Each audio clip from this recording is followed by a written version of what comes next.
All right. Good evening, you beautiful bastards. Welcome to the Wargames podcast. So we are set up here for what should be a pretty damn good episode for you guys. Joining me tonight is, of course, Mr. Wee Woo. Advertised this last week. Hello. You guys asked for this, just remember that. Also with me tonight, once again, is Mr. Tin Man. Most of you guys know him as Patty from the 506. And returning is the long-lost fucking lobster. Good evening, gentlemen. Hello. Hello. I know you guys thought I was dead. Well, I'm not dead. Hoped you were dead. All right, so let's fucking get into this. For any of you guys that for some reason don't know who Wee Woo is, Lance Corporal Leroux, I affectionately refer to him as Wee Woo. He's been on the podcast before, some of the very early episodes of the podcast he was on there. Been quite a while. Yeah. It's been quite a while, so I wanted to bring him back on here, kind of catch up with him, see how things have been going, kind of reintroduce you guys to him, if you will, if for some reason you don't, again, already know who the fuck he is. And let's face it, if you're following me and not following him, you're kind of fucking it up anyways. So let's kind of bust into it here. I started, I guess, kind of working with Leroux. It's been over a year now, right? Yeah, more or less. Fuck, it doesn't seem like it's been that long. God damn. And when I first got a hold of you, I remember I had caught you Zeusing. I didn't really catch you. I mean, I happened to start watching you. I'd say I caught you like you were fucking jerking off or something. That was later on. That was later, yeah. Yeah, that was later on in our relationship. I opened my window one day and he's just standing there in the bushes going at it like a mad monkey. And I'm like, hey, dude, you might as well come inside. So anyways, I had bumbled across this fucking stream one night and got to bullshitting with him and ended up inviting him to come Zeus for me and the 506 guys on a Wednesday night for one of our squirrel missions. Now, unbeknownst to me at the time, he was already a fan of drum and of the 506 and kind of what we did, and that was one of his, I guess, aspirations or goals, was to Zeus for us. I had no fucking clue whatsoever. It wasn't until after I had already invited him and stuff that I found that out. So when I came across your channel, it was already fairly big. I think you had like 5,000 or 6,000 followers at that time, maybe a little bit more. Now, obviously, it's fucking exploded. You're over 20,000 followers. I mean, it's gone absolutely insane. I was telling the guys last weekend and stuff, like, it's just, your channel growth has been absolutely amazing. I couldn't be prouder of you and what you've done and how much work you've put into it. But let's first go back to the beginning and, you know, what got you, not even so much into ArmA, we'll talk about that in a little bit, but what first got you into streaming? Like, what made you say one day, well, I'm going to fire up my PC and I'm going to let random fucking idiots on the internet watch me play games? So how it all started up was I got back into ArmA after a 2-year hiatus to work on schoolwork and whatnot. But what made me came back was a combination of just seeing Jester's stuff over, the course of a few years. And then running into Luton 09, watching his stuff. He was back then the biggest name in Zeusing. And I ended up joining his community. I hit it off really well with him. And he just kind of inspired me to start off my own stuff. And he helped me. He gave me a player base to Zeus with. And that's where all the shenanigans started. And then next thing I know, I made a joke video for an operation. I made this giant wall and called it Defending Donald Trump's Wall. And that's what hit it off for me in terms of the fame and stuff. Yeah, and I've seen that video a couple of times. I still hate it as an op. It was like one of the worst ops I've ever done, but screw it. And real quick, I have to thank you, Bad Wolf, for the support. I appreciate that, bud.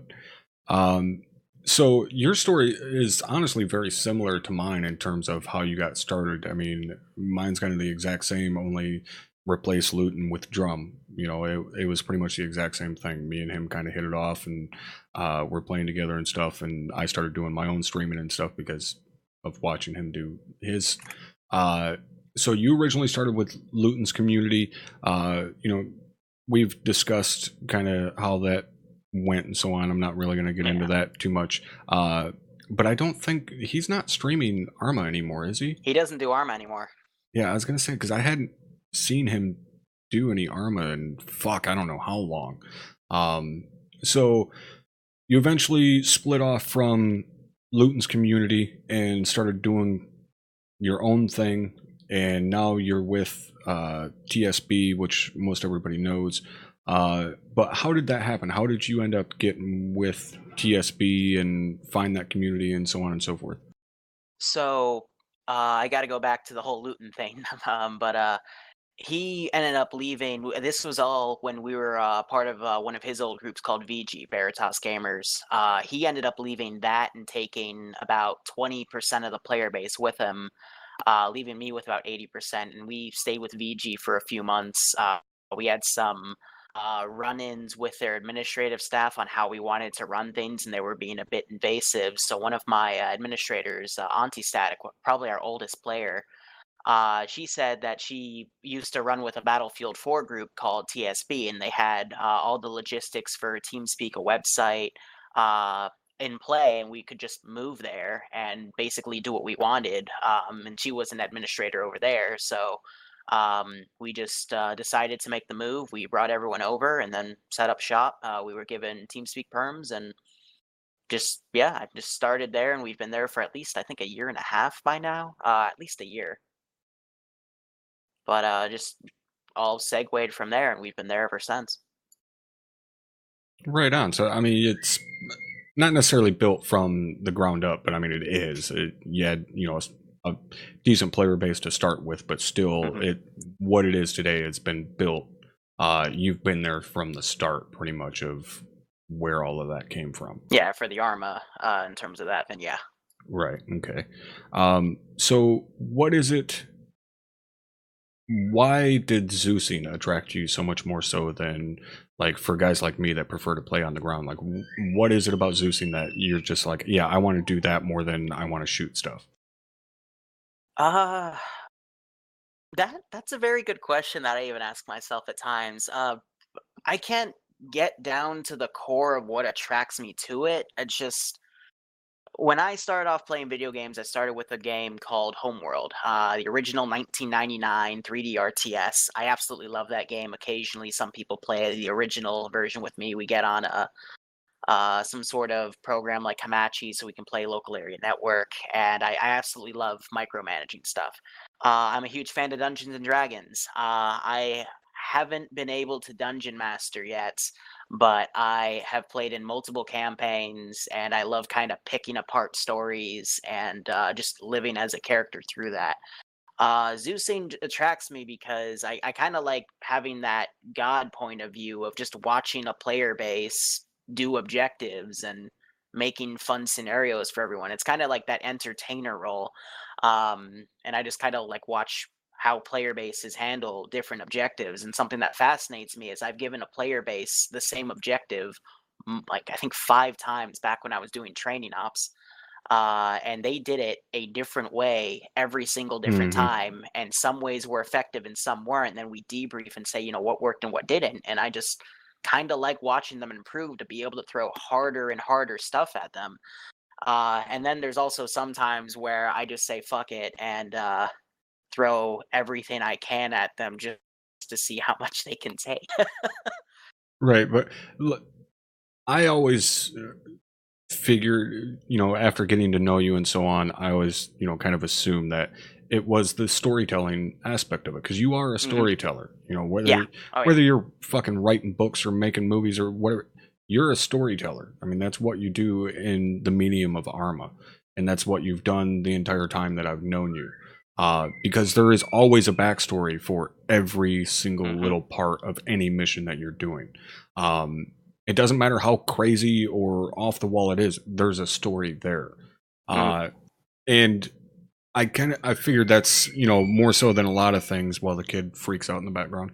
I figured, you know, that more so than a lot of things is why you enjoyed Zeusing. But I also know that you do enjoy getting, you know, in the shit every now and then on the ground too, because I've ran with you on the ground, and I mean, you know what the fuck you're doing. You're obviously not fucking incompetent in any way there. And I remember, what was it, a couple weeks ago that we were running together in Cherry's mission when both of us had the machine guns. And that was a fucking blast. Like, I had a great time in that mission.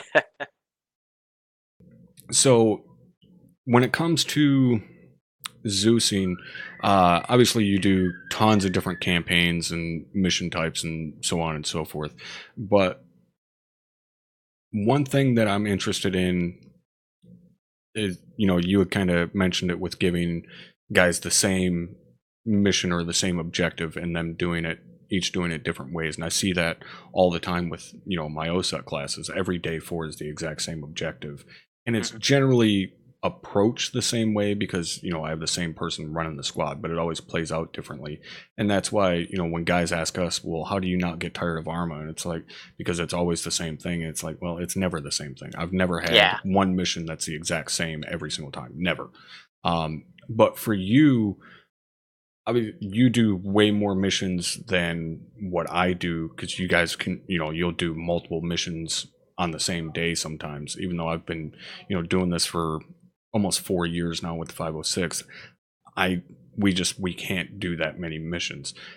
What for you keeps it fresh? Is it that aspect of no one mission is always the same? I'd say it's I'm going to thank the mod community for this one. I'd say over the past 2 years, there have been so many new mod sets and maps and ways to make scenarios and additions to the Zeus interface itself with Achilles and Ares. It's just been adding so much more stuff that, you know, there's just always so much more stuff to play with. Like I was talking to you before the stream started, I found a way how to make goat cavalry last week by splicing a sit down module in a chair, making the chair invisible, and then since you can't shoot from that animation, instead just give that guy a drone terminal and then he can put an auto turret in front. And that was because I made all that because a Patreon made a request, and I just sat down for 30 minutes and tried to figure things out. And it's stuff like that, both on a custom composition level, on a mission level, on pretty much everything. And that's why and the community, you know, fans reaching out saying, hey, I have an idea for doing this. And I've got an email filled with I'll get you an exact statistic, but to give an estimate, like 30,000 emails from different people saying, hey, could you do this, could you do this? Or they go in depth saying, hey, could you do this type of mission? And there's just so much inspiration from there, just talking with guys on my Discord, like, hey, what op do you want to do this week? Like, what do you want the topic to be? That just steers me in the direction, and I just make something that's up to the player base to accomplish it. And that's also why I never get bored of the game, is because there's just so much stuff to do, and there's still so much stuff I haven't done yet. I mean, we just got into Star Wars with the Death Trooper op, and people were all fascinated with the new equipment. There's shields, there's insta healing back to grenades, there's chemical gas grenades. I mean, there's all this crazy stuff. That's just the grenades. There's so much other stuff exactly there. Well, that's like you were saying, you know, there's always new stuff being added, you know, thanks to the modding community. And there's always new gear, new units, new weapons, you know, whatever. There's constantly new shit being added. Like, I remember when we got the attach command, when we started being able to attach shit to other things. Like, all of us at Zeus were like, oh, this is fucking awesome. There was like so much more crazy shit that we were doing then. Like, then all of a sudden, like, hey, we got mobile fucking mortar gun trucks and, you know, just all kinds of crazy shit that we could then come up with. Because of that one little command, it made things that much more fresh. And that's, like you said, constantly happening. There's constantly being more stuff added to the game.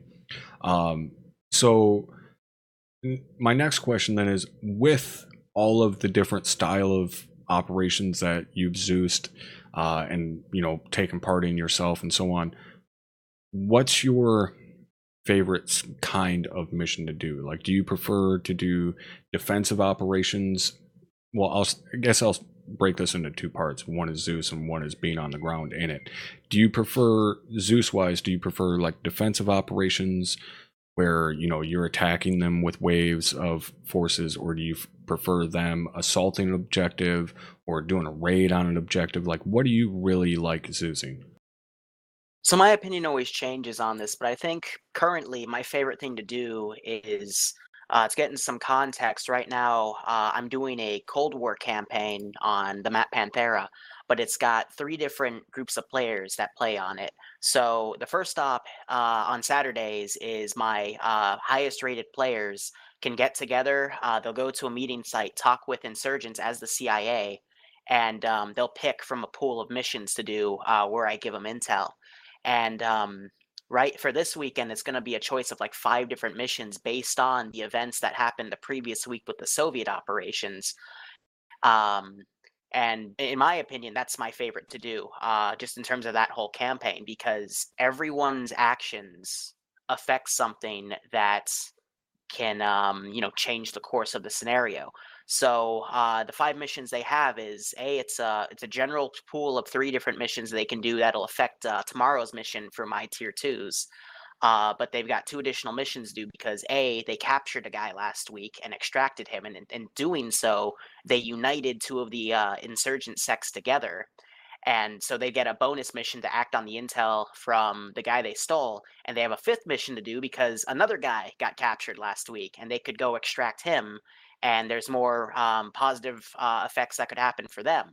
But the results of their mission is going to then determine what happens tomorrow in the other 2 missions for the tier 2s and tier 3s operating as the Soviet police force and then the Soviet spec op force to do both stop whatever insurgent action that happens and then do a counter op, and then they can do that to gain intel or gain supplies, which will then going into a large amount of logistics I've set up to upgrade their gear in various different ways. And it's stuff like that I absolutely love. All these really large plots, Right, all the these big really large stories. overarching storylines and everything's interconnected. But it's their story by their choice of missions, and that's what fascinates me about it. See, that's one thing that I love about the way that you do things, about the way that you use Zeus, and that's one of the original reasons that, you know, I got a hold of you and said, hey, come Zeus for us, is because of that, because you put so much thought into the story, and not just what's in front of your face, but also the backstory, because a lot of the times people would look at, you know, a community, not necessarily a community like yours, but kind of the not as strict like realism type stuff like what we do, and think that, you know, you guys are just hopping in a server and going to have fun dicking around, and, you know, it's just okay, let's hop in there and kill some stuff. And, you know, like our type of stuff tends to be looked at more like the big huge campaigns and you know, storylines and all of that. And yes, that's what we have, and, you know, we have all of our intel packets and our, you know, intel briefs and all the stupid amount of work that our guys put into making our campaigns dynamic and everything. But you still do the same thing. Like everything that you just explained for that one mission that's part of a campaign is pretty much all the exact same shit that we do for our large scale campaigns. You know, granted, we're able to get a little bit more in depth on it because we have more people working on it. You know, I've got 15 fucking people at my disposal in 2S shops that I can say, okay, I need this, this, this, and this done. You know, I can go to one of my guys in S2 and say, hey, this new map that we're using that we're going to break down into, say, 6 provinces. Okay, I need a S2 intel workup on all 6 of those provinces. What towns are in them, what kind of threats are in them, you know, what type of people are there, what the prominent towns are. Oh yeah, and by the way, the 30 towns that are in those 6 provinces, I need a workup on each one of those towns. How many people are in them, what types of buildings there are, so on and so forth. So, you know, I have those guys that I can rely on. What's impressive is you're doing basically the same fucking thing yourself. And that's one thing that I want to stress to anybody that's listening right now. If you don't already realize this, WeWoo despite how much I like to bust his balls because he's like the retarded little brother I never wanted, I cannot stress enough how much fucking work this kid puts into these missions for everyone. Like, it boggles my fucking mind that he's able to put in this much work and do school and still have remnants of a fucking social life, I think. Like, Girlfriend. My girlfriend keeps me sane. No, I don't know about sane. Let's not go too far. I retract that statement. You're right. So, all right. So for Zeusing, it's the big overall, kind of grand campaign ideas. Much like, what you've done with us for quite a while now with the Wednesday stuff. What about when you're on the ground? What style of mission do you enjoy doing on the ground? You're so ugly you could be a modern art masterpiece. I really like it when the Zeus tries to kill me. Because most of my ops I try to play one life, where if I screw up, I screw up. I just don't like being able to go back in the AO because the concept of metagaming with myself, because I don't like to. I can't force myself to not think about something because if I use third person excessively, I will peek over walls, and I can't stop myself from doing it. But my favorite type of op is when the Zeus is being, I want to say, fairly difficult with you. So not unfairly, like he'll drop a mortar right at your feet and boom, that's it. But something like there's a scenario I did a few weeks ago. We were insurgents trying to get a signal out of our country to a neighboring country to say, hey, we're trying to rebel, we're trying to uprise, can you come help us? This was a fictional country in between Iran and Russia, and we were trying to get either country to come help. The site to hit, I was squad leading, and it just became a freaking mess because we got surrounded near the radio tower we were supposed to capture, and we had y'all no motherfuckers choice. Didn't pull out quick enough. We had no choice but to pop smoke and push in, and we took considerable casualties. I said I was squad leader. I was 2IC. I became the squad leader. I grabbed like the 3 guys that were still alive out of the 10. We pulled into the town, sat in this 3-story building next to the radio tower, which was like this militarized position. And we just held ass for a good 20 minutes before the reinserts came back. But the real difficult part was we finally captured the radio tower. We had to hold it for 15 minutes, and then the Zeus took a T-55, put it 100 meters from us, and just started shelling us. And we could not do a damn thing about it. All we could do was hide, occasionally poke out. Someone would kill a guy with an RPG, get that RPG up, the tank would blow him away before he could even do it. And people were just panicking. Sheer fucking panic. And it reminded me of the old Loot 09 ops I used to do, where they were not impossibly difficult, but very, very difficult in terms of you had to be perfect. And if you weren't perfect, you would all get wiped, and it was completely fair. And it captured that why I love ArmA so much back on playing on the ground. And Barty Lord was the Zeus, and I can't thank him enough for that op, but it was a really stressful one because I was watching people like left and right like blow up, and I'm running blast core, so the explosions are all like orgasmic, and everyone's just flying around in the explosions. It was like, all right, just stay low, stay alive. We just got to hold this place for like 5 more minutes. Right, and we've talked a couple times about that like fine line you have to walk as a Zeus to like make things challenging and fun, but not to the point where it's obvious that you're trying to kill them, because it's very easy, especially for those of us that Zeus a lot, to look at a situation and be like, yeah, I know exactly what's happening here, this is just Zeus being a dick. Like, it's easy to be able to spot that stuff a lot of the times, so it's a fine line to walk there. But yeah, those can be very fun, where it is a very fucking difficult mission and you're getting your fucking teeth kicked in, but at the same time, you're still having fun.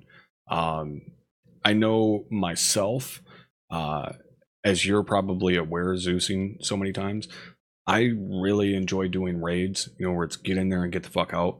Granted, the vast majority of the time, it ends up going to shit because one of the other teams just doesn't want to leave, which, again, from Zeusing so many times with me being in there, 99.99% of the time, my team is going to be the first one out, because as soon as the guy is dead that's supposed to be dead, or we have the package that we're supposed to have, or we blew up what we were supposed to blow up, I'm hauling ass the fuck out of the AO, and everybody else is trying to play catch up and usually end up getting shot, and I got to come back for them. Hey, real quick, there was a question in chat for Liru. How much research do you put in your story creation? Somebody made Dog Beer asked specifically, like with the prototype A10s that you mentioned a few days ago. So I want to say like 2 months ago, I didn't really put that much research into it all, and I got chastised a lot, especially for like my World War II stuff, to say people would tell me things weren't historically accurate and stuff. Ever since we started Cold War stuff, I want to say about 2 months ago, I actually started sitting down and putting the time in for the research. So if I wanted something 1970s, I would use exclusively 1970s stuff, and everything later, I would try to find a way to sneak in saying it was a prototype, but I'd only give the player base like one of them. We're right now doing the Cold War operation for Panthera, so with all the Soviet tech trees, some of their tech will get up to like the 1990s, even early 2000s, but that's if they invest all of their resources in that branch, and that's like the last tiered item. They'll have an ability if they like level up their plane factory, for example, to the highest tier, they'll get some, modernized jets, but that's only because, that's just the sake of the what's the concept? Like the tech tree aspect of a strategy game. That's it. But I try nowadays to do as much research as I can because I don't want to piss Tootie off, for example, who's in chat. He's one of my biggest fact checkers. But I was say Tootie's I that one guy. Tootie's that one guy. If like you don't know if something's historically accurate, it's like ask Tootie. He'll know. Yeah, especially World War II stuff. Well, when it comes to doing that research and how much, because for us, we have that line, in kind of our mission statement or whatever, when it comes to realism versus fun, we may from time to time err on the side of fun because, it's not always going to be fun being absolutely realistic. And I'm going to show that to you guys just how true that is Saturday. I'm doing a mission with Hardman that is going to be super hardcore realistic, minimum of 4 hours. We have to eat and drink, minimal contact expected. Like, it's probably going to be one of the most boring missions on the planet, which is why I'm making Hammer come with me, so I at least have someone to bullshit with. But, that's one of the things, when we stray away from realism, is generally for fun, to make the game more enjoyable. So how much of a factor does that play for you and some of the more, because I know you guys do like some realism ops and stuff, how much of a factor does that play for you when you're doing those style of ops where guys want it more realistic but you still want it to be fun? So I'm going to address the medical system then. I think that's the best way to hit it. I know the 506, you do basic ace medical where it's just, a few bandages, epi, and then they're back up. At TSB, we do kind of a hybrid between advanced medical and basic medical, where it's advanced medical where you have all the different types of bandages, but instead of, the full surgical kit stuff that I would do at somewhere like a Star Wars community, we just have packs. So once you bandage everyone up, you can then pack them. And depending on the tier of the mission, like if it's a tier 1 mission, everyone's set to doctor instead of medic. So the packs are only like 10 seconds. Whereas if we're doing like a tier 3 or 4 mission, the medics are everyone's set to medic because it's a higher tier, but the packs take like 2 minutes. It's based on the tier we have. 1 being the easier stuff, 4 being the harder stuff. We try to balance realism somewhere in between that. But overall, I can definitely say we've made a lot of sacrifices to being quote unquote realistic just so people can have fun. Because this isn't meant to be real life. This isn't meant to really model real life. As much as some people would want. If you want it to model real life, there are plenty of communities out there that'll do it for you because Ace gives you the ability to have metavacing and all this other fun stuff, and there's all these other things that you can force within ArmA to make it as realistic as you want. If that's what you want to play, go ahead. But a lot of people, I personally haven't seen a community that goes like full-on hardcore realistic. I'm sure they probably exist, but I've yet to see a community that'll do a 12-hour patrol with not a single shot fired. If they're out there, they're small. Yeah, that's what I was about to say. I found a few, but they're small within like the 20-person range. It's simply because we play video games to relax, not to really stress out. You know what I mean? So I want my guys to have fun, like any other Zeus. You have not seen one of my streams, have you?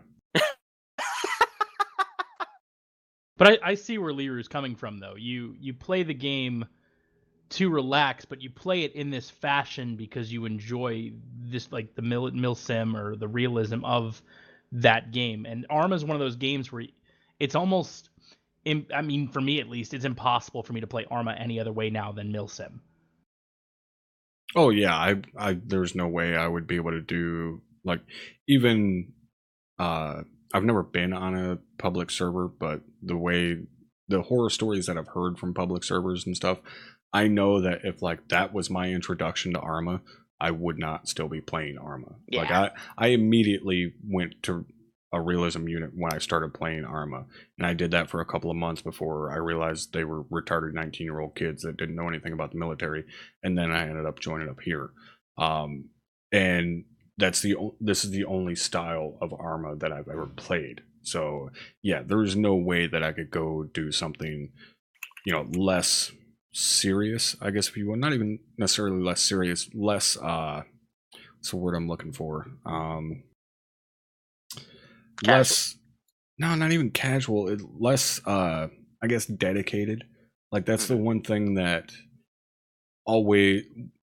that's the thing that has kind of ruined me, I guess, if you will, for other like gaming communities. Those of you guys that follow the channel know I went back to playing WoW for a little bit, and the 506 has ruined me from other communities because of the discipline and the dedication that guys have here that I've never seen anywhere else.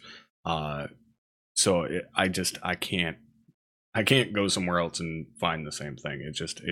It's a perfect storm of people that want to have fun, but people that want to have structured fun with discipline and not a bunch of fucking retardation. But I don't know. I don't want to say that it's not stressful because, it is. I mean, anybody that's seen one of my streams and seen me fucking screaming at people, it's stressful.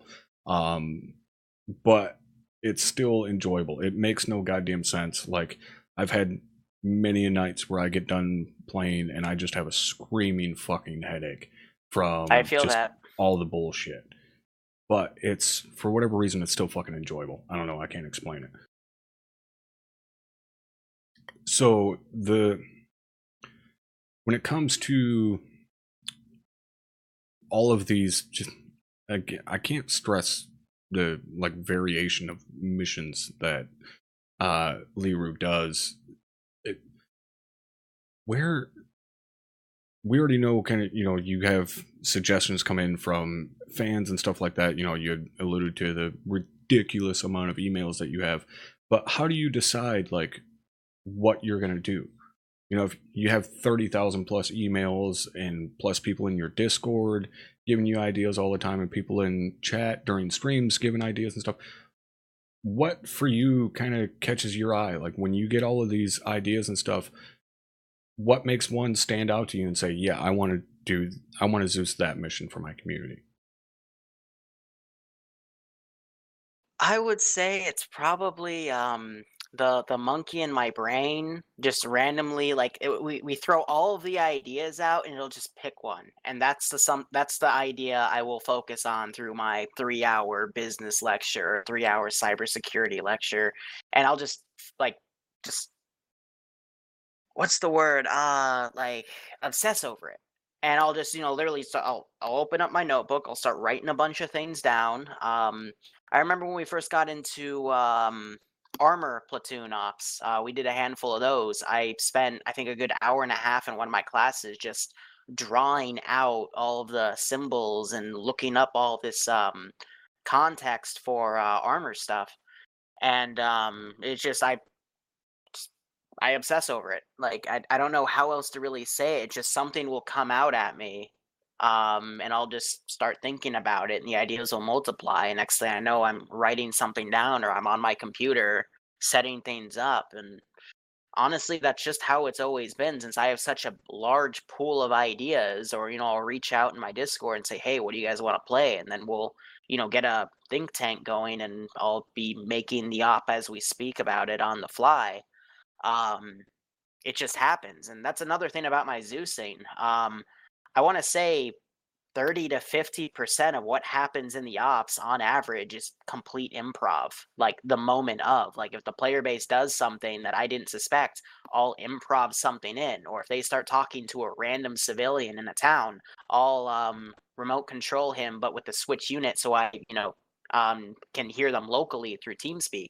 I'll just start talking with them, and I might have a random conversation, might give them a random piece of intel, and then I'll quickly get out of that unit, say goodbye, and then make something up just to work with means of one of your notorious fucking accents. For your sake, I won't bring any of them up on this podcast. Don't you worry. But and I've had people ask me questions about it. Like, at this point, it's just a fun joke between the two of us. But the reason that that started, and the reason I always bust guys' balls about doing accents and stuff, is if you're trying to do a Russian accent and you're not from the Eastern Bloc, then it's going to sound retarded, unless you're just very talented vocally. If you're trying to do an Afghani accent and you're not from one of the stands, it's going to sound fucking retarded unless you're very talented vocally. And for me, that's one of the quickest ways to pull me out of the game and be like, okay, yeah, that's my buddy just talking like a fucking idiot. Like, that just pulls me out of the game very quickly, and I hate that. Obviously, there's, stupid bugs in ArmA and stuff that, would pull you out of the game, but that more so than anything else, hearing my buddy from, Northern California trying to, act like he's from Pakistan.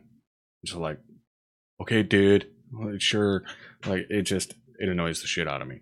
But now, like I said, it's just a fun joke between me and Weewoo that if he does an accent, I'm going to shoot him. No matter what Drum says. Yes. I don't care. So one of the guys in chat mentioned something that, I told you we were going to have to talk about. And I think it's kind of time for that.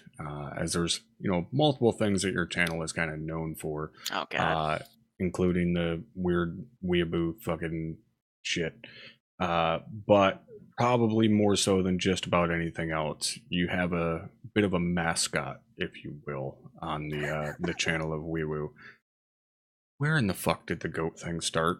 Because I know you're not some goat fucker from one of the stands, so where did it come from? It gets hazier every day. The story I've decided to stick with and trying to remember it is it just kind of evolved from the viewer base. About, I want to say, 10, 12 months ago, I let my girlfriend help me co-Zeus an op. And it was an island in Tanoa that we literally fortified to high hell, or she did. And she put up a bunch of extra stuff on there. So the Chad joke, for example, one of the common NPCs I have, where it's a guy in Bermuda shorts, he's become a meme. The goats, we put goats all over that island, and ever since then, everyone wanted more goats, and it just followed me everywhere to the point I finally just said, screw it, I'll adopt it. Here, let's just base it all off of goat context. So in the reality, it's stuff that I'll do in maybe one op, and then if it just keeps recurring, I'll just turn it into a giant meme, because why not? And that kind of points out another one that Weewoo is famous for there with Bermuda shorts. They're Bahama shorts. Bermuda shorts would, I guess, make your junk disappear. Bahama shorts are board shorts. Telling you guys, the first time, what was it?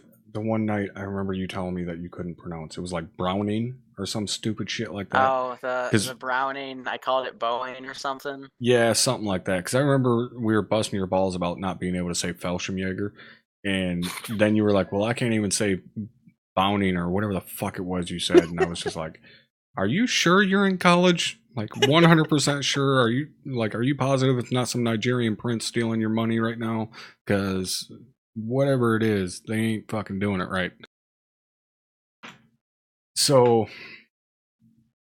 the goats just kind of started as a joke on an island and just stuck. Ever since then, everyone demanded I spawn goats in the AO somehow, Right. and I just did. I just did because I was an idiot, and then I let it grow too far, and next thing I know, my whole channel's around it. Help me, brewer. Yeah, and now you Please. can't get away from it. I can't stop it. So, where did the actual character come from for your channel? The Liru character, the fucking Operator Chan or whatever it's called. Apologies that I don't remember it correctly. Yeah, that's fine. Operator Chan for the whole logo was a random meme I liked because it portrayed it was for women in Delta Force, but it also related to a friend of mine that I haven't talked to her in years. Actually, I should probably catch up with her. But a friend of mine who also does some military work. So I just kind of also just liked the way it looked at the time. This was me 2 years ago, which. So you were 12. I don't. Yeah, pretty much. Proud weeb. I don't like me from 2 years ago anymore. He was very edgy, and I don't think anybody liked him. But yeah, I mean, I just again, I kind of just roll with it because that's what I have. I have actually been thinking about rebranding to something that distinguishes me a bit more, but I also kind of like keeping it because I'm not your typical ArmA guy. I'm not a super serious milsim dude, or that's not my focus. I just focus on whatever the heck people tell me to do. So I kind of like having that, the anime take on it with the that character because it just kind of to me ties into my uniqueness in what I'm doing.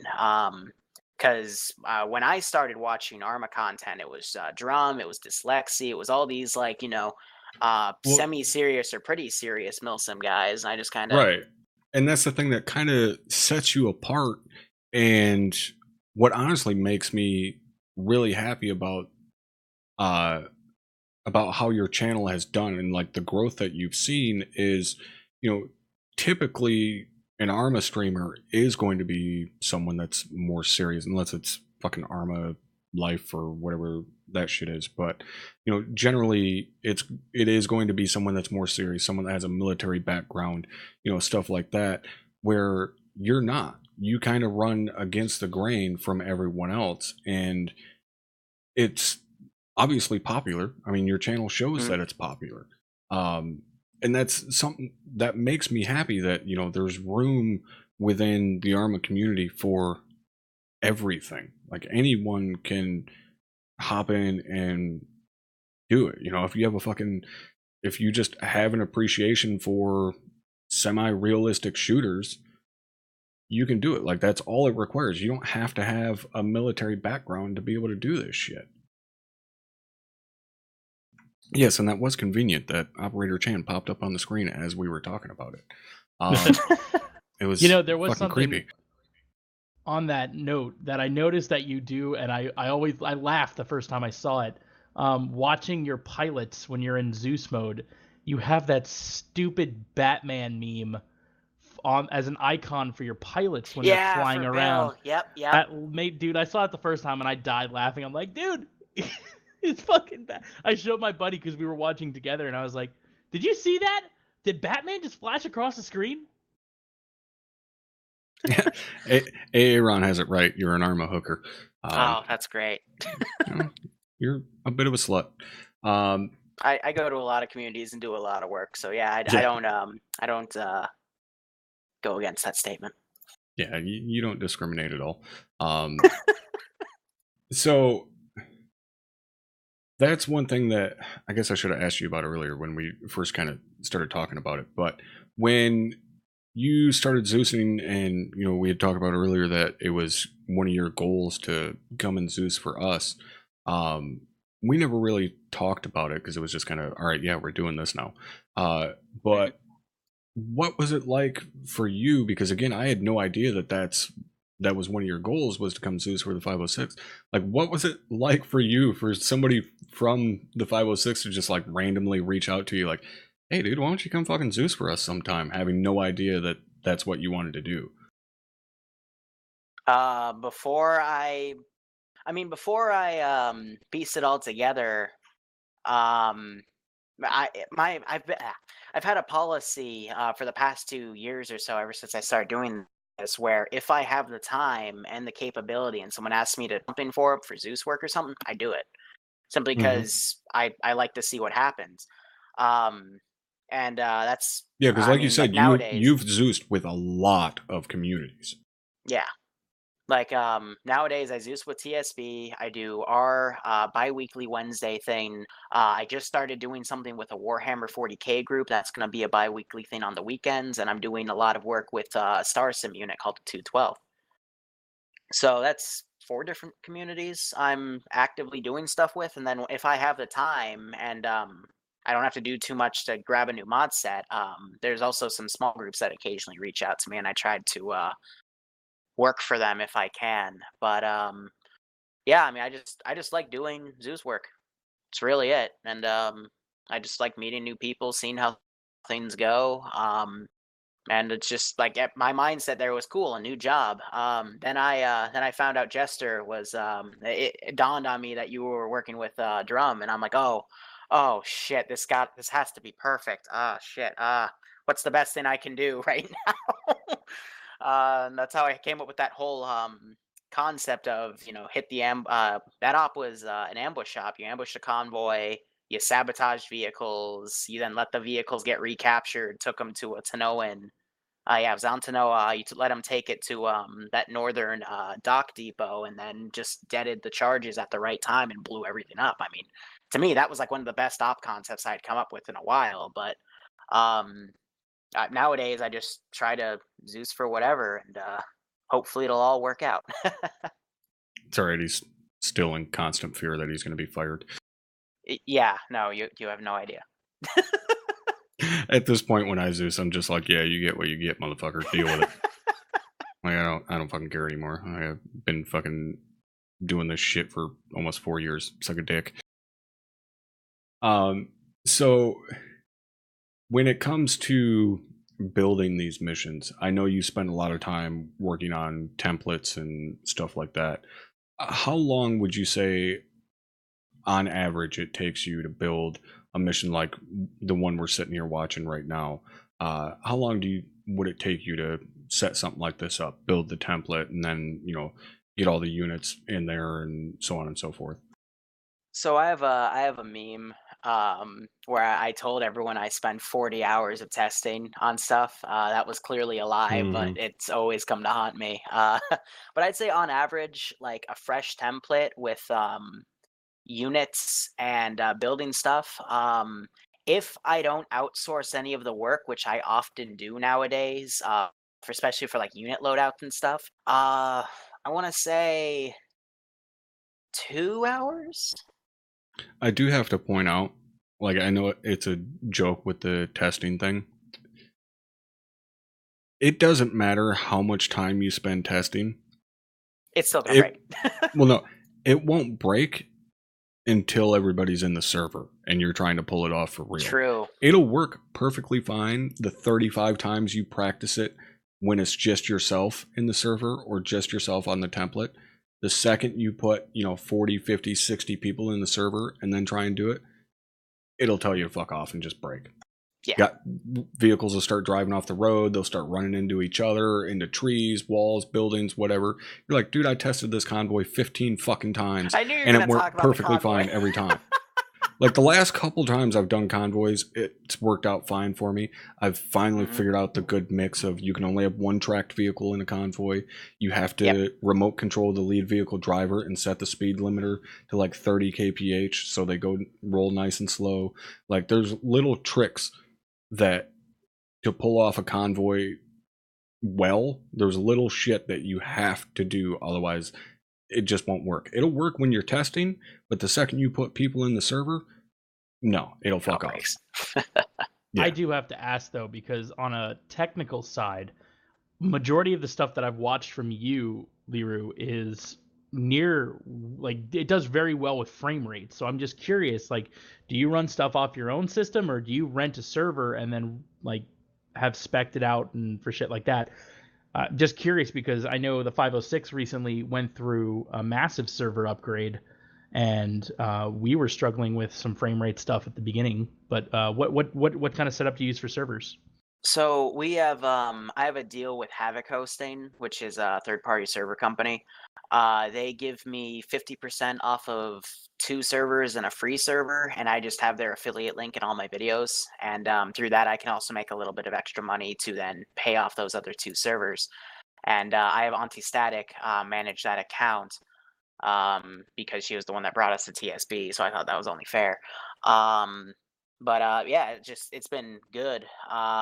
You have to understand something though, that compared to the 506, the only times we have like 60-person operations is when we do either pure vanilla or like lightly modded stuff with like 3 mods: TFAR, enhanced movement, and crap, I forget the CBA as a dependency. Mhm. So you got to understand, like, when you have a bunch of mods on, which you guys do for your stuff, and then you have 60 people, it's not gonna matter how good your server is. It's still gonna, you got to be careful on things to, you know, balance it out for the 212 when they have like 50-60 person ops and they're doing the Star Wars mod, which is, I think, the second, if not the most laggiest mod that can tank the server when you have that many people on.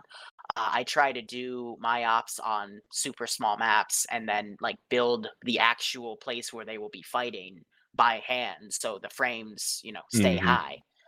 Because if you don't, like, it's very easy to, you know, make the server drop to like 15-20 frames. And there's small things you can do, like cutting grass for everyone on a global side, or have some additional mods for people. Like there's one out there called enhanced video settings, which if people really are suffering, they can set their graphics to like Minecraft level quality and get some lulls out of that. But frames is difficult. Frames is a very difficult question that it just shows the age of the ArmA's engine itself, because 3 is this one, it's built off the same one as 2, which is built off of the original ArmA. And in reality, just, you got to balance it however you can, and that can be a difficult chore. Like you said, the big thing is the amount of people. You know, I can hop on our server right now by myself and have 95 frames. You know, I've seen over 100 frames sitting on our server by myself. Same with me. You know, with 10 people on the server. Like when I'm running an OSUT class, you know, if I got 10 guys in there, or, you know, 12 guys for like a day 4, I'm still at like 70, 80 frames with that many people in there. The second we start throwing 60, 63 people on a server, that's when it's like, yeah, you're getting 35. Good luck, have fun. That's why, like, when we switched over to this new server, and we were in there with the entire task force, and there was 400 fucking AI down on the map, and I was at 60 frames while we're, you know, flying through the air, I was fucking blown away that I'm getting 60 frames with everybody in the air, in birds, currently in motion, and 400 AI down. I was like, holy fucking balls, this server is a monster. So I guess that's actually something I want to kind of talk about, is when it comes to Zeusing the ops, what's kind of your preferred number of players? Do you like kind of the smaller scale stuff like what we do on Wednesday with like 10 to 15 guys max? Or do you enjoy doing big, huge, large scale operations with like 60 people in it?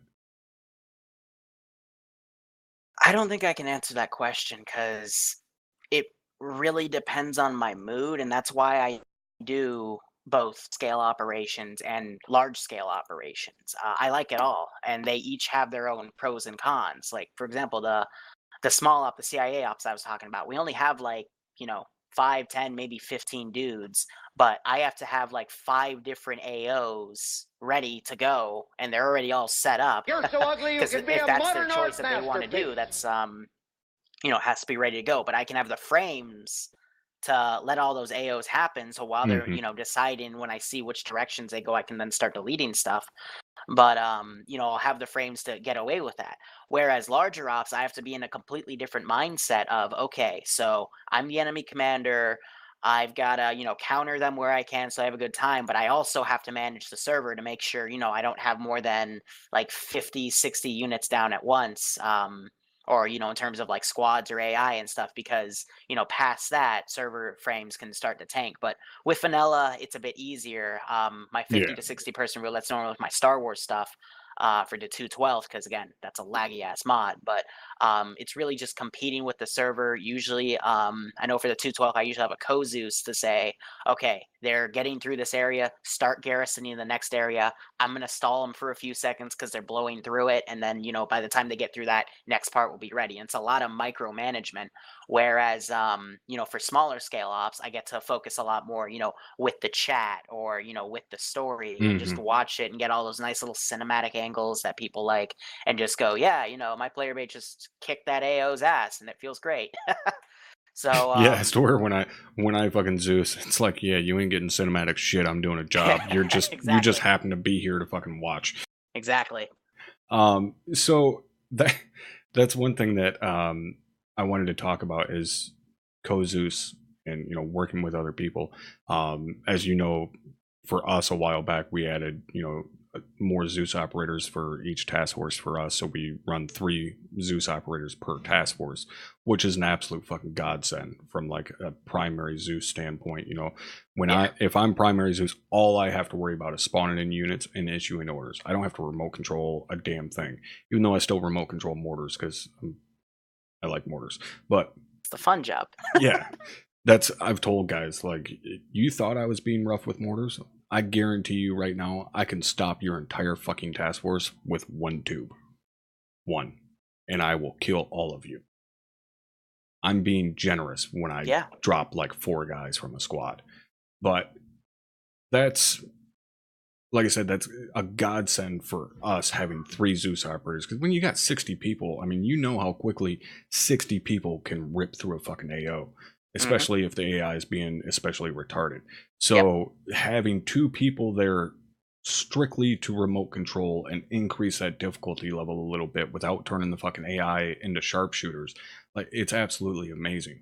So my question for you, do you prefer to Zeus solo, or do you like having another person there to kind of, take care of the more remedial tasks? Usually I prefer solo because I normally cannot keep up with somebody else in terms of all of the stuff that streams through my head. I've tried in the past. I want to say like 9 months ago, I had a few Kozu stops, and I felt I couldn't accurately portray what I wanted to, have done at times. That being said, ever since about 1.5 months ago, where I've started doing more Kozu stuff for the 212th. And I've had to have a Kozus because I just need someone, especially for my really big story missions. I need someone to help me spawn stuff in because I cannot stall all of these people and get all this stuff done to the quality I want it to be, in time. But I want to say for like a 40, 30 person op, I kind of prefer being that one Zeus to do everything, but I would not oppose having a second or third Zeus just to help me out when the AI is being retarded, like not shooting at people. Yeah. When, See, they have a sniper rifle and they're literally staring at the guys Yeah, 200 meters away. It's like, shoot them! Initiate the or contact! they got a fucking BMP2 and they're 400 meters away and they're still not fucking engaging, and it's like, fucking Christ. But I think that's really where you would benefit from having another Zeus operator or 2 Zeus operators, is how we do it. Like, you would be the primary guy spawning everything in and issuing orders, and the other 2 would strictly be remote controlling. So what I recently started doing was is a new type of operation, which isn't really an operation. It's more so like a role play scenario, if you will. And I'm running that on Wednesdays, but I have 4, like anywhere from 3 to 5 other Zeuses with me. And the whole concept, it's another Cold War concept where the CIA are trying to find a link between a local gang and the Soviet Union in Venezuela. And if they do find a link, then they have to, eliminate the gang or find the Soviet link to stop it. Because, Truman's policy of containment back in the Cold War era, you don't want the Soviets to gain a foothold in the Americans. The Americans were very against that. So what has ended up happening is all of these Zeuses have all of these different plot lines they're working on, all based on what the player base decides to interact with. And recently there's been a setback because I was trying to set them up with a weapons dealer to be their local contact, and then they accidentally shot him because he was trying to rescue a different group of the players, because they one of them got in a hospital wreck because he got tied up with the local police. So he dressed up as in medical stuff, and he was going to walk in there, but a different group of players was fleeing the scene that the police had arrived in, and they were trying to get a disguise, so they shot him in the back of the head with a suppressed pistol to try to get his clothing. But I digress. My point is, I'm trying to do a lot more with new Zeuses. I know with TSB we have a lot of different Zeuses. It's not just me.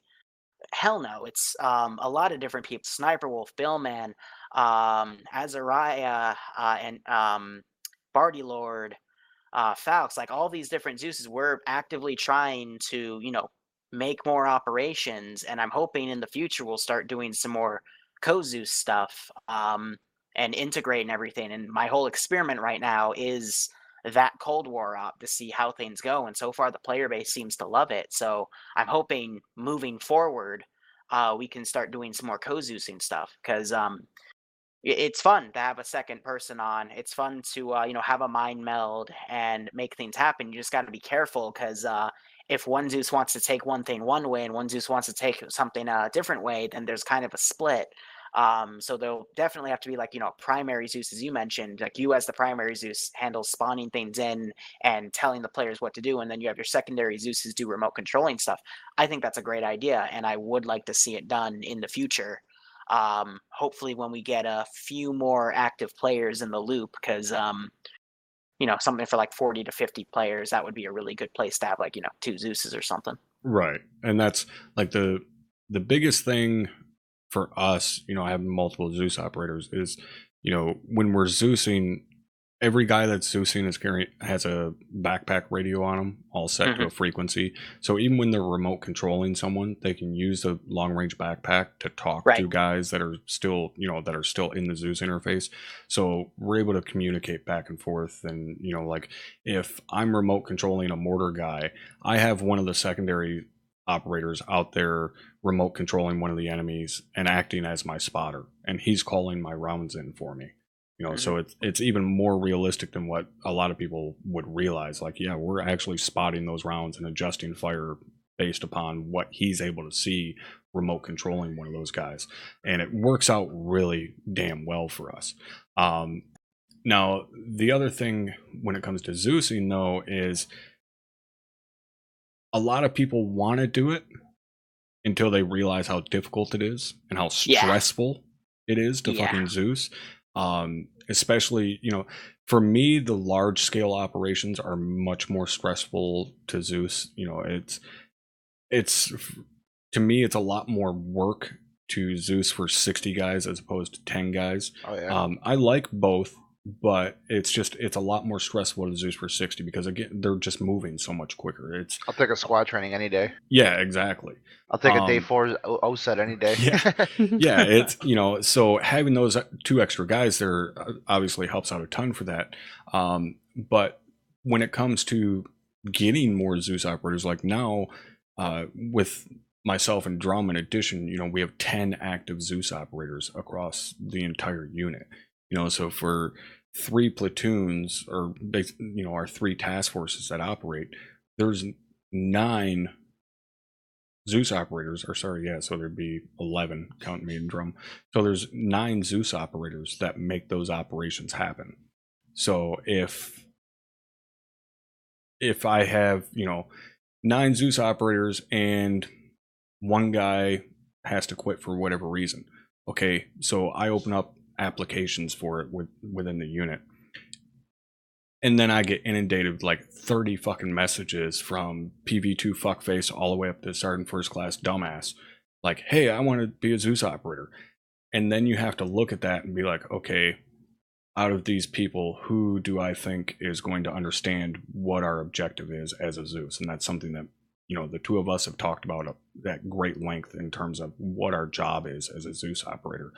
So I guess my question for you is, when you are looking for someone to Zeus with or Zeus for you or whatever, do you kind of sit down and talk to them first and see if they understand and see things the same way as you in terms of our objective as a Zeus?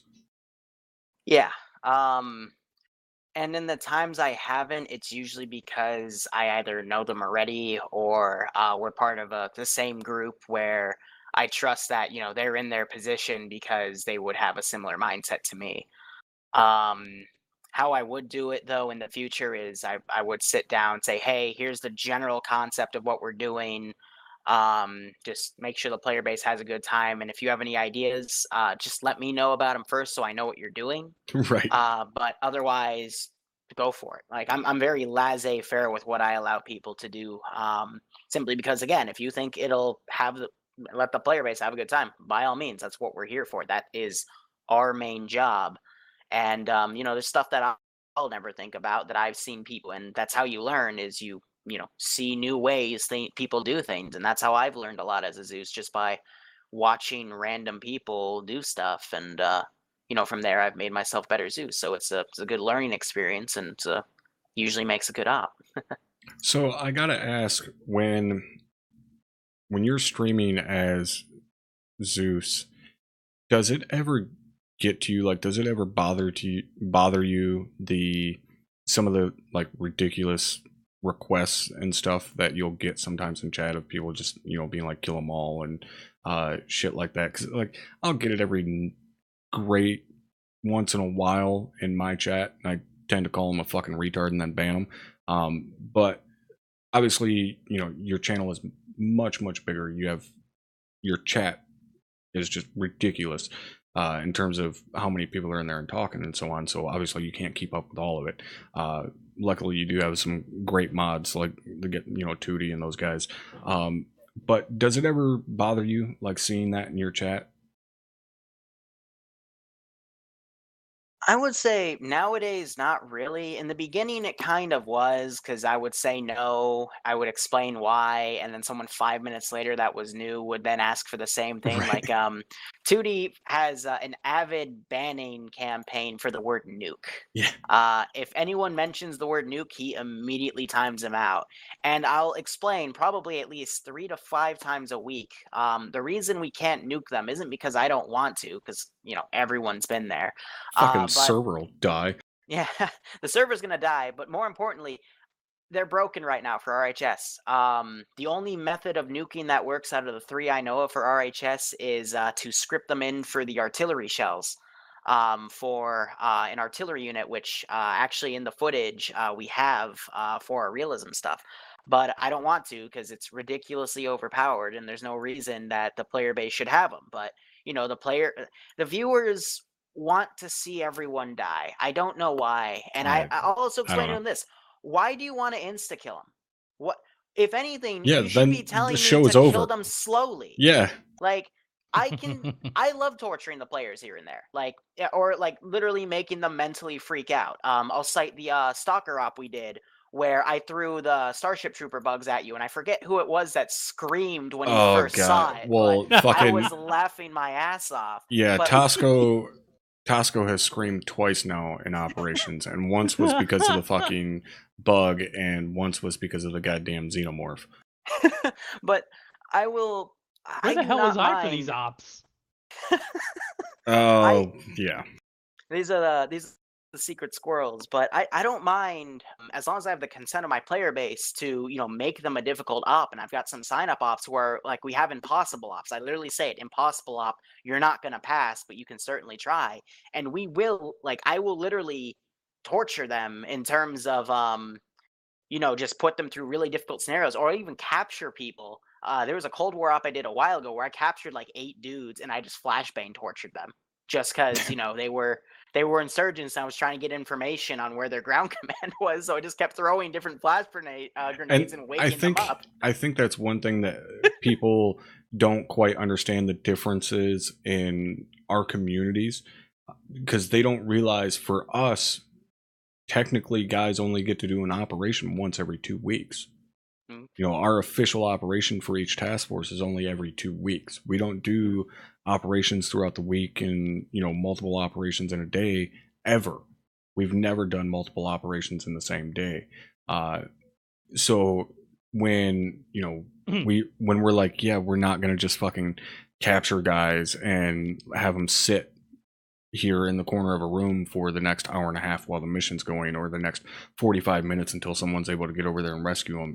It's just purely a time thing. Like, I'm not going to waste, you know, the last 2 weeks of this dude's fucking waiting for an operation so he can get to play for 15 minutes, get captured, and then he's got to wait another 2 weeks to play the game again. Like, that's not fun. I know you absolutely hate when I bring this up, but 3-4's capture when I was filling in for 3-4, man, I have to tell you, that was the most fun I've ever had being captured by anybody. So, I don't know. I enjoyed myself, but not everyone does, though. You enjoyed yourself because you took yourself out of the game, and we're just sitting there bullshitting, having fun because it was, you know, whatever. We're making jokes now. That you know, that's different than, dude, I just waited the last 2 weeks to do this fucking mission, and I was really looking forward to getting to kill some shit, and now I'm riding in the back of a fucking pickup truck being driven by a fucking happy half-tard that shouldn't be doing this anyways. Like, for me, if that would have happened to me, I'd have been flipping the fuck out because I didn't wait 2 weeks to do this, you know? Right. No, you're absolutely right. I get it from that point of view, for sure. And real quick on the nuke thing, I remember the one and only time that we've ever set off a nuke in one of our missions. I was on stream for that. Yeah, you were there. Crimson Moon. Yeah, and EM beat him too. We simulated the EMP and everything, and you know, we had set that up with the flyboys ahead of time, like, hey, you know, this is going to happen, just be prepared for it. Just because I didn't want them to think like their game was breaking or, you know, anything like that.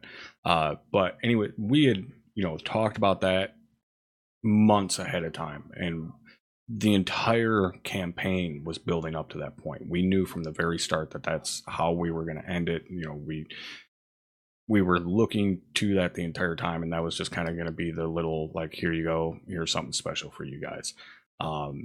And guys will remember that for a long time because it's not something we do. You know, there's never shit that crazy that happens in one of our operations. But one I wanted to ask you about is, what's kind of that one standout mission for you? Like, is there one mission for you above all others that you can, you know, instantly recall, you know, what you were doing, what position you were filling, just this one situation that was super crazy or whatever? Is there one mission that stands out above all others in your memory? I had it. I know.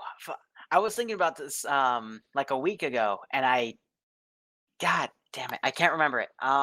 There's a lot of stuff I do on a weekly basis, but damn it. Yeah, I will say, guys in chat are right. It was more surprising that the server didn't die than it was having a nuke go off, because everybody pretty much knows nuke goes off, that means you nuked your server too. So yeah, it was actually surprising that the server survived with 60 people on it and a nuke going off. It was kind of impressive. So I'll let you think about that for a little while in terms of your favorite operation of all time. Oh, my brain's just bouncing through like a few different ones. I mean, there was a time we had a submarine fight. Like, we had a bunch of players. I attached a bunch of different vehicles to 2 submarines, attached them to SDVs. So there was a driver for each of them, and they like, it was a PvP submarine fight. I did the same concept with Zeppelins. I think the same day, and we had a Zeppelin fight as well. I had an operation where we put the player base in a cave, and it was this massive underground cave complex in St. Capulio, and we had a nuke go off in the cave, and that became a really famous video. We had an op where they hunted down a bubblegum pink BMD, and that became I a remember temporary that meme. one. That was the one that had the mech in it as well, didn't it? Yeah, with the mechs. Yeah. And, I remember just the other day, someone was asking me if I had access to the USS Wargames, and I had forgot all about that thing, that fucking monstrosity that you built. I still have it. I was still like, use it. I was like, no, I don't have access to it. I'm sure I could get it if I wanted it, but Like if you want it, sure. Yeah, I was like, I completely forgot that thing even fucking existed. But I remember you building that fucking thing and seeing it the first time, and I was just like, what the fuck is going on in that kid's head?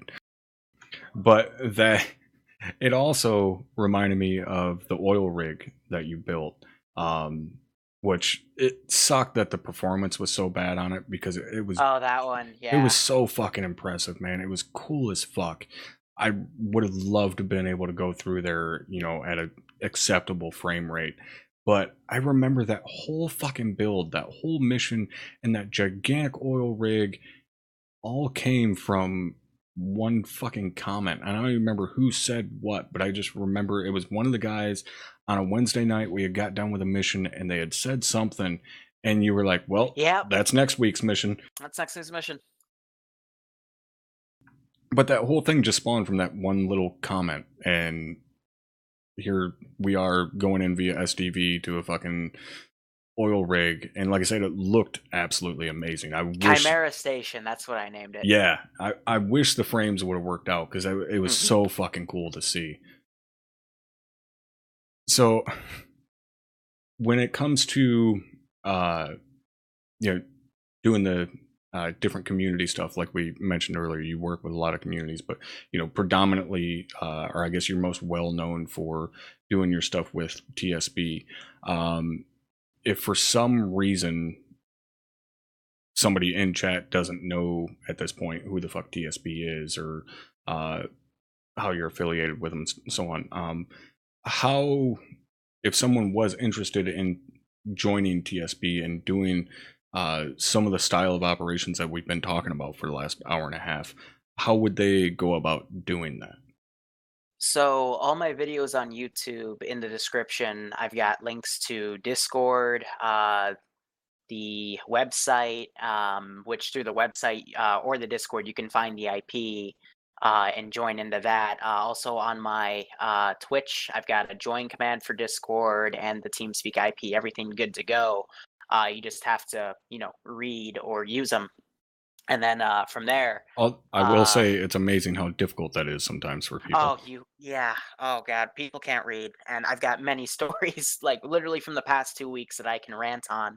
But for TSB, like the only two requirements we really have is have a working microphone and be at least 18 years of age. And the age limit can get a bit wonky here and there. It just means we want mature people. Right. You guys aren't. We don't want you guys aren't sticks. as strict as us, where it's like, if we have a doubt, like, you need to prove your fucking age to us. It's not quite as strict. It's just like, you need to be fucking mature. All right. If you're not a fucking squeaker, you're probably gonna be all right. Yeah. Like, and I know there's still people, like, I think we still have a few 15 and 16-year-olds in our community, but they're just active and they know what they're doing and they're respectful and they follow our golden rule of simply don't be a fucking idiot. And it's fine. Like, I've let 16-year-olds in, I've let some 17-year-olds. We even had a few 13-year-olds way back when, and one of them lasted with us for a really long while, by the name of Dreamed, and he was a pretty gifted coder too for his age, and he was a good guy. But see, I couldn't do that one just because I would feel wrong telling him to shut his cock holster, and I'd be like, okay, now I feel like a dirty priest or something. Like, this just isn't gonna work out. But we just look for mature people, and if you want to come play games or come chill, come hang out, because we don't just do ArmA. There's people that branch off into all these other games. We did a lot of post-scriptum stuff back in the day for about a month or so. But it's just, we just play games and try to minimize anything bureaucratic, or at least keep that up to an administrative level. And anything we need to trail down, we just nowadays we have community meetings. So, if people want to know how we're going to change stuff up and shit. And in terms of the ArmA stuff, I know you guys do have like some training and stuff like that that you require. So I know you can go to the Friday public ops. All you have to do is be in Discord and in the waiting room, or not Discord, but TeamSpeak and in the waiting room or something along those lines. So as long as you're early enough, because I know those things fill up quick as fuck. Like as soon as you make the announcement, guys are ready to go. But what exactly is the steps to go through there to actually take part in the public ops on Fridays, or is it Thursday now? So right now it's Thursday, and in about 5 weeks when I finish with this semester, it'll switch back to Friday, but we're going to make it a little bit earlier to make room for the guy, Sniper Wolf, who's doing some Friday stuff. He wants to keep his slot, so I'm moving my thing down so we can have everything go, because Fridays are much more accessible, much more popular days than Thursdays.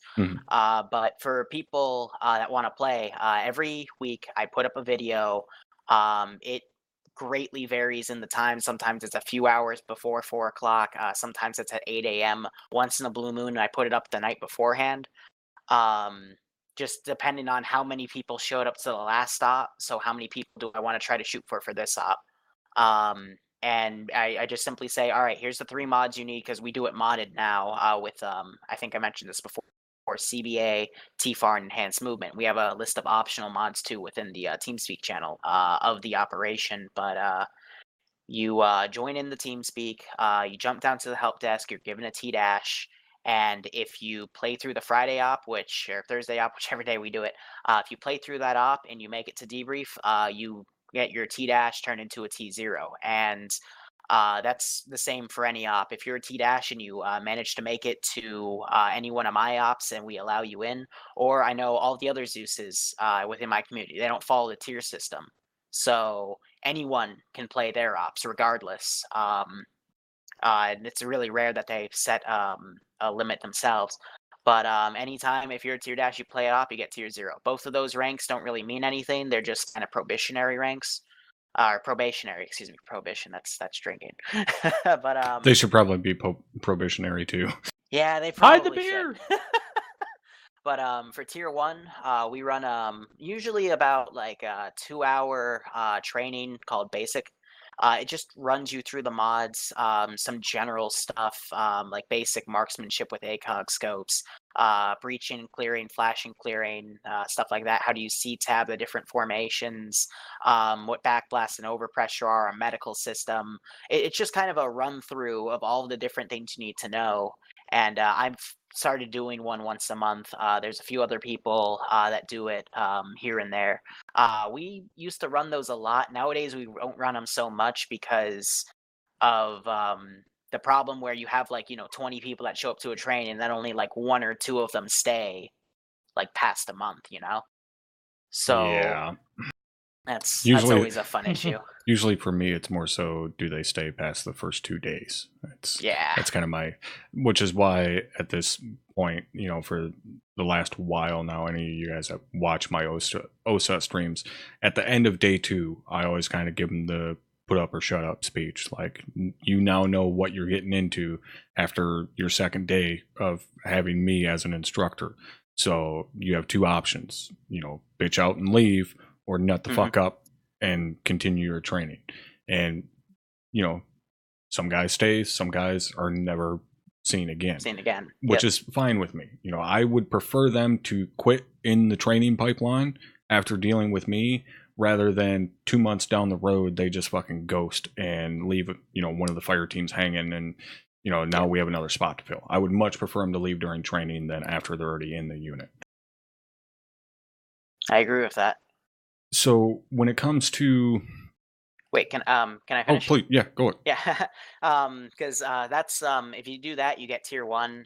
Tier 1 lets you play in all of our, or at least my basic ops, again, because all the other Zeuses, they generally don't follow the system. And those ops are usually low risk, a bunch of fun. The video you're playing is a tier 1 op, where it's just, they have overpowered stuff and they, just go through killing like an insurgent group that they can easily stonewall through. It's fun stuff. It's fun ops to play. To get tier 2, you got to attend 2 other trainings, which are really quick, like weapon trainings. So usually on Sundays, I like to run AT and Grenadier. Each take like 25 minutes, and I just run them through like every different AT launcher we use and different categories, or the difference between the GP25 launcher and the M320. And all the different types of grenades, both offensive and defensive, such as smokes and whatnot. And it's quick. It's just kind of a bit of a lecture with some practice firing, because I believe in it's fun to sit through a class and learn all this stuff, but it's more fun to just grab the weapon and use it yourself in an operation. But you take 2 of those classes that we offer, and then wait 2 weeks after getting tier 1, you get tier 2. Again, it's quick as long as you're dedicated. And then tier 2 lets you play through the more serious stuff we do, the one life stuff we do. That's what a lot of people tend to like, because it's much higher stakes, and you gotta not be a dumbass. And then tiers 3 and 4 are case by case. I get in for 3s. We have a lot of people that have been with us for a while. We keep our eyes open. We like to generally keep around 30 tier 3s at once, because that's our like really active player base, the guys that'll play multiple stuff a week. And then the 4s are, some of our best of the best, I would say. Right, guys that have proven themselves. Yeah, I always like to link a video of Sniper Wolf and Bill. They got in a Black Hawk helicopter, and they did an op that 25 tier 1s had to pull back from, and they literally it was to grab a drone, a darter drone, in a building that they knew where it was. So what they literally did was they circled the AO, killed a bunch of dudes with the side gun, landed on a rooftop. Bill got out, grabbed the grabbed the drone via backpacking it, got back in the helicopter, and they RTB'd before the tier 1s even got back to base. It was amazing. But that's the skill gap that we go for, because tier 3s and 4s, they have they get my best quality stuff these days. Again, tier 4s, they get the CIA stuff. Tier 3s, they get the Soviet spec ops stuff, which is the counter some of the CIA stuff. And I try to give it my best quality that I can, the most attention that I can give. Like, again, the CIA, they can have like up to 5, possibly by next week, 6 different AOs going on at once.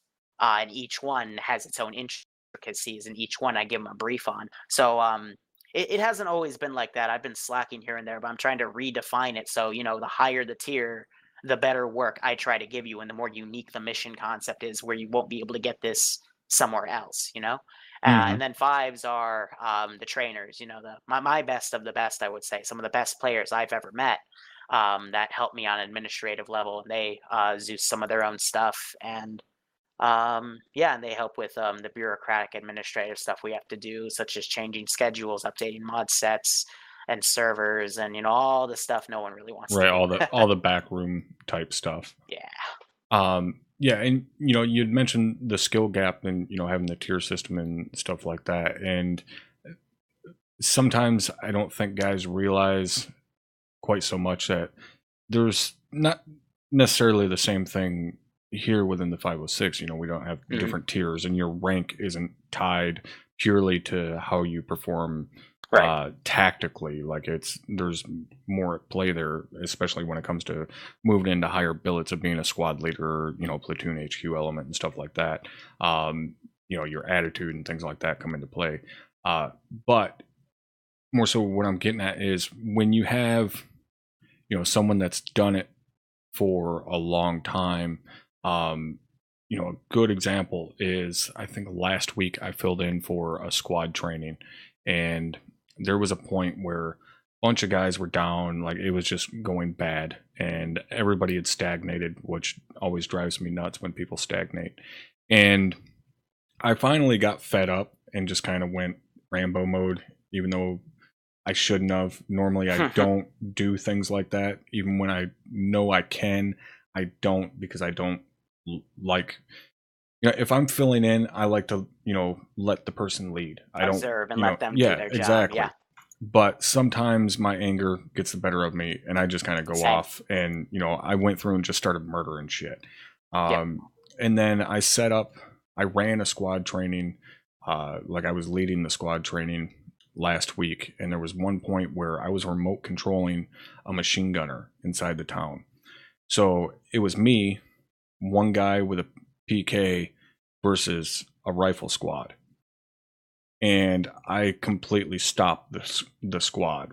Well, I stopped one fire team, which in turn stopped the other squad. But I could have killed the entire fire team by myself with one weapon system.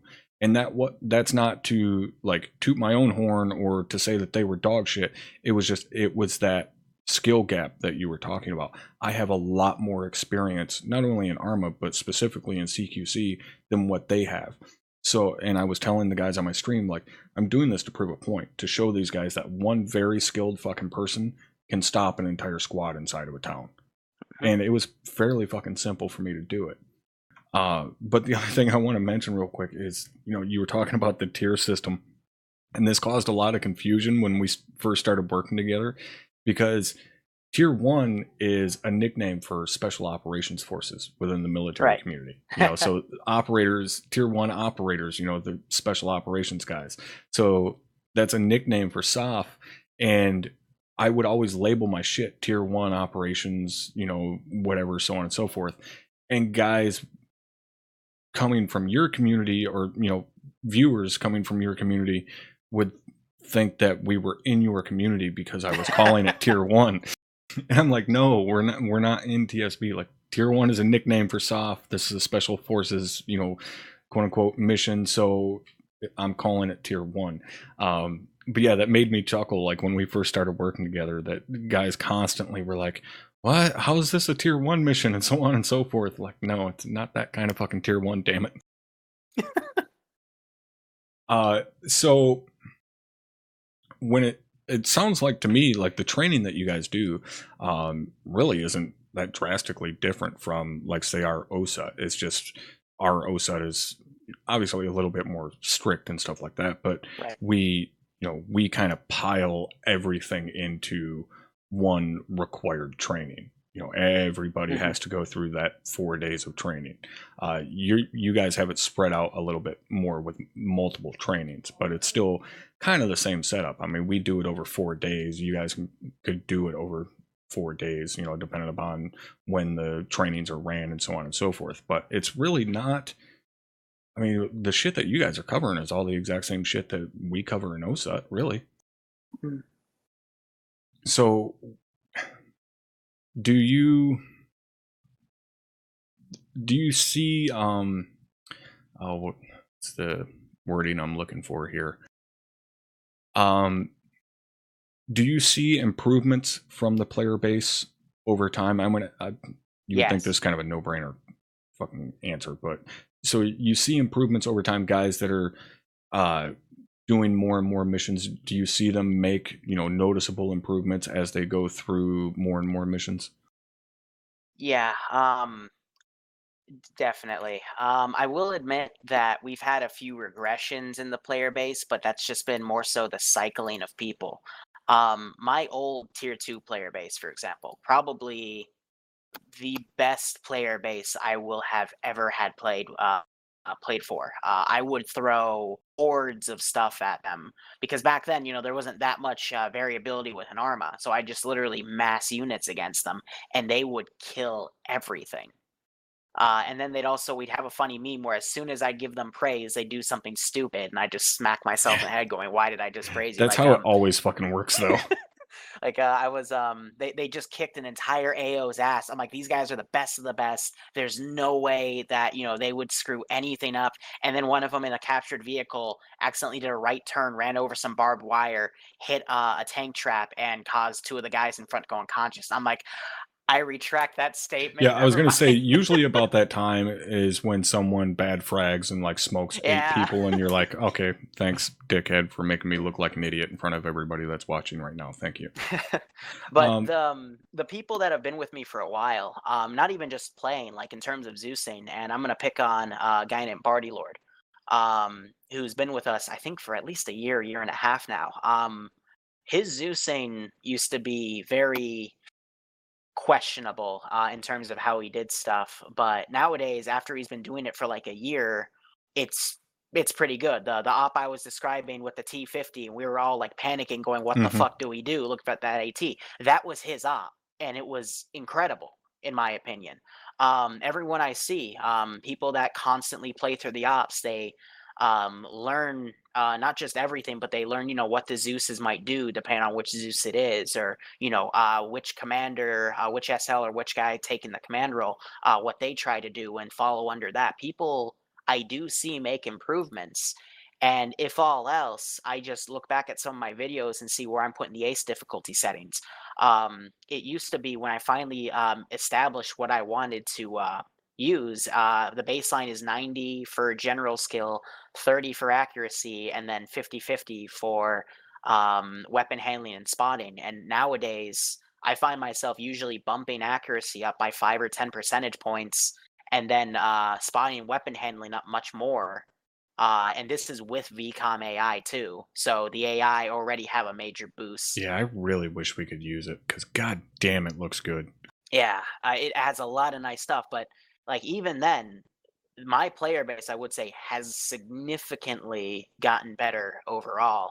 But there are still good days and there are still bad days where, I'll throw them an AO and they will do it perfectly. And I'll throw them a near identical AO the next week and they will have a mask has on top of a second mask has. Their helicopter will try to come into cover. It gets shot down by machine gun fire and just, everything turns into a Charlie Foxtrot. That's just, again, why I like Zeusing, because that's kind of, I mean, that's not necessarily the norm, but that's not an abnormality. Like that, that happens in any community. I mean, it happens here the exact same. And that's mentioning VCOM. I know someone earlier in chat had mentioned VCOM AI, and if you're not aware why we don't run it, it doesn't really do anything when you have that many people. We were talking earlier about how the server kind of struggles when you have 50, 60 people in there.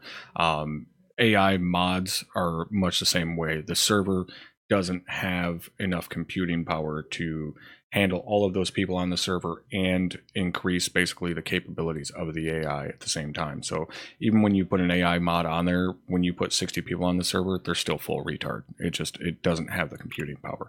But real quickly, I would have to think that, I guess, some of the regression that you would see I would think would have to be attributed to the growth of the community as well. I mean, you constantly have so many new people and fresh faces and stuff coming into the community. I would have to think that's at least a fairly decently sized reason for some regression.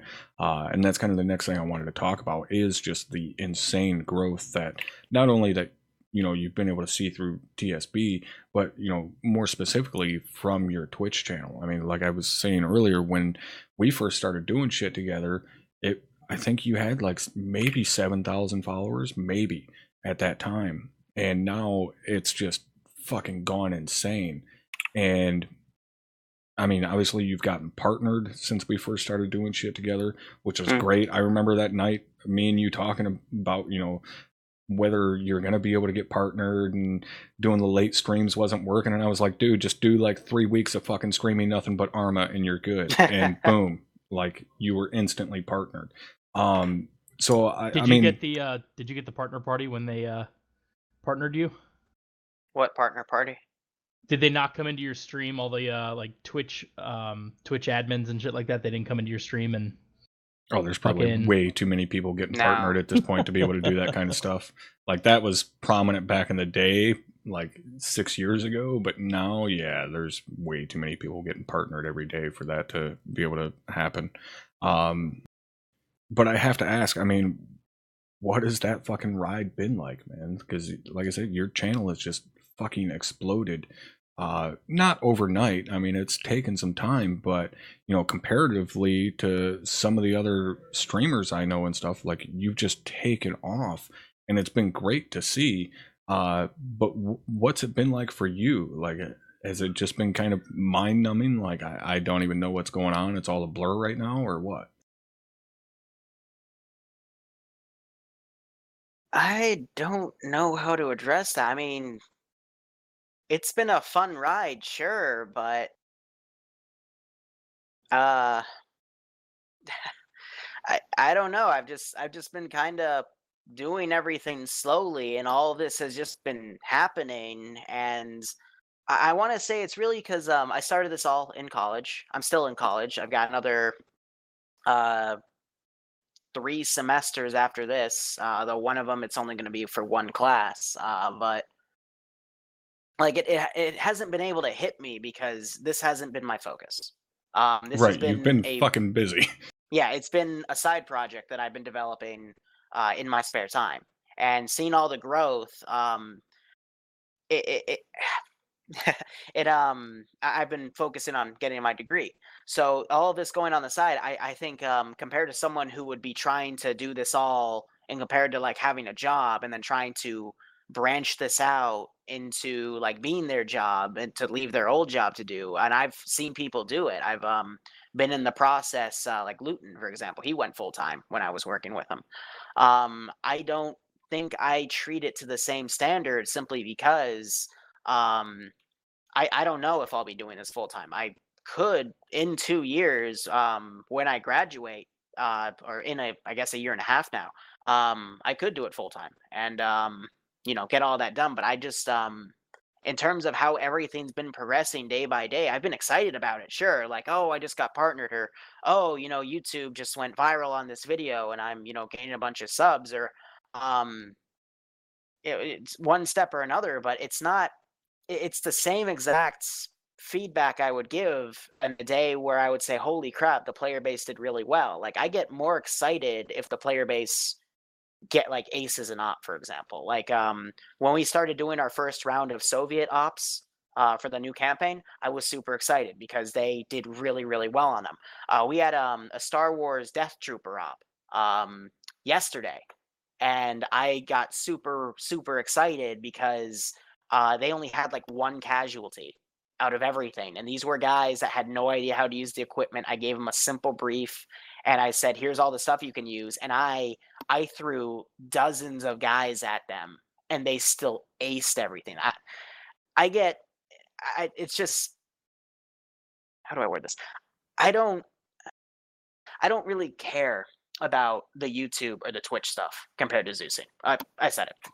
I care about the ArmA stuff. I care about my community. I even though I can be a complete idiot at times and make really stupid mistakes, I just like being a Zeus.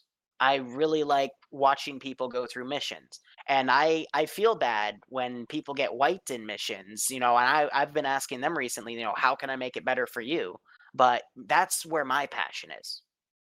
If I had to literally quit Twitch and quit YouTube, I would not quit Zeusing. I'd still do it as often as I could. I'd probably have to do it less because I'd have to find a different way to make money, so I could live. But this is what I like doing. And although it's been great to get all these cool things, the Twitch partnership, the using my YouTube status to meet all these cool people, to meet you, for example, to meet Drum, meet high-ranking people in the 501st, 212, meet these Warhammer devs, meet the Unsun team, everybody. At the end of the day, I like Zeusing. I would stick to Zeus in a heartbeat. And if I had to scuttle everything to do it, sure, why not? Because that's what I like doing. Well, I think that's one of the reasons, if you will, that you've done so well and that your channel is as popular as it is at the end of the day, you're there for your guys, your community. You're there to Zeus for them. It's not for, the ridiculous fucking suggestions that you get in chat or, whatever. You're there to provide a good time to the guys that are, they're playing for you, basically. And it shows. I mean, it really does, especially in the amount of work that you put into each and every mission, like I was talking about earlier. I personally don't know any one specific Zeus that puts that much work into a single operation. Like I said, ours have that much work, but it's more of a collaboration between many people. And I know you have people help you out as well to do things, but we have a little bit bigger of a net to fall back on, especially considering we're doing a mission, on the weekends, not multiple missions throughout the week. So it's impressive to see how much work that you put into making this successful. On top of it, being a hobby, because you're a full-time fucking student and working your ass off, obviously doing that, and then putting in all this work doing all of the ArmA stuff, and it shows. And the growth that you've gotten and all of these opportunities that you've had, like, it's deserved with the amount of work that you've put in. Like, there's nobody out there that can say, oh, well, he just got lucky. Like, no, luck has exactly dick all to do with it. Like, you've put in the work to deserve what you've gotten. So now that I'm somewhat done blowing you, which how rare that is for me to actually praise someone, but you're still You're so retarded. ugly you could be a modern art thanks. masterpiece. You're welcome. So we are getting kind of close to that time. I don't want to tie everybody up all night, and I do still have supper to do. So we are going to kind of wrap it up here, but just kind of in closing, one, obviously, thanks for coming by tonight. Thanks for having me. I can't stress enough to you guys, if for whatever reason you don't already follow Wee Woo and watch the stuff that he does, start. Like I was just saying, he puts a ridiculous amount of work into all of this. And like I said, I couldn't be prouder of the success that he's had in the little over a year that I've been doing shit with him. It's nice to see, and some people would expect me to maybe be jealous or bitter or something like that, because we do the same thing, and you've had great success. But I can't be. Like, I can't tell you guys enough how proud I am of someone being able to do this on top of going to school and have this kind of success. Like, it's great to fucking see, and I can't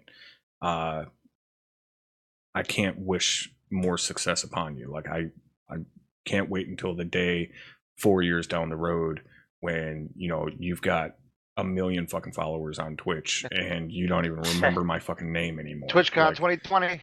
Yeah. Oh, God. Oh, geez. Like, I'll be happy the day that Weewoo doesn't have time to respond to me on fucking Steam anymore. Like, no, leave me the fuck alone. I'm going to He still responds to me. I'm like, what the fuck? Like, I'm going to the Bahamas for the weekend. Fuck off. So yeah, we're gonna wrap it up here, guys.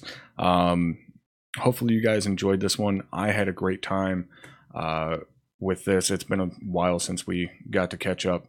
For anybody that came into this part way, you will be able to catch the full podcast over on Patreon. As I shamelessly plug my shit, please give me money. So you'll be able to catch the full thing over on Patreon. Money! Otherwise, it'll be live on YouTube next week. And yeah, thank you guys for joining me as well here in the virtual studio. I know Patty and Lobster didn't get to talk much because me and Wee Woo were running our cock holsters the whole time. Yak. Yeah, shut the fuck up. It's my show. So yeah, thank you guys for joining anyways. It was nice to have you here and have the return of the Lobster. Yeah, hopefully this can be a... Yeah, don't get used to it. He'll leave us again in like 2 weeks. I'm not leaving you. I'm sorry that I'm not a full-time streamer. I got things to do.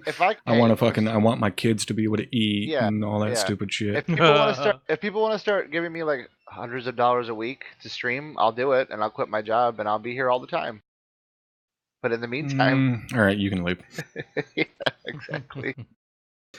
All right. That's it, guys. Again, thanks for hanging out tonight. Hopefully those of you guys listening have enjoyed this one. And we'll be back at it next week. I will be getting a hold of Forensic Steel. Hopefully going to be getting him in here next week. Well, maybe. I still got to get a hold of him. I didn't want to get a hold, like, 2 weeks out. Be like, hey, you want to come on the podcast 2 weeks from now? So, yeah, hopefully we'll be getting him in here next week, if not down the road. But just let me know. I'll yell at him. He owes me a few favors. That's right, motherfuckers. I got people. That's right. I'm like, hey, I need something. I'll be like, hey, we will. Before you end it, Brewer, Taco's asking, I don't see a link on your Twitch page. Is there a link to your Patreon? On my Twitch page? Oh yeah, it's on the goals thing. If you just click on goals, I should probably fucking put something to note there that's for the Patreon. But yeah, if you just click on the little goals picture thing, that links to my Patreon.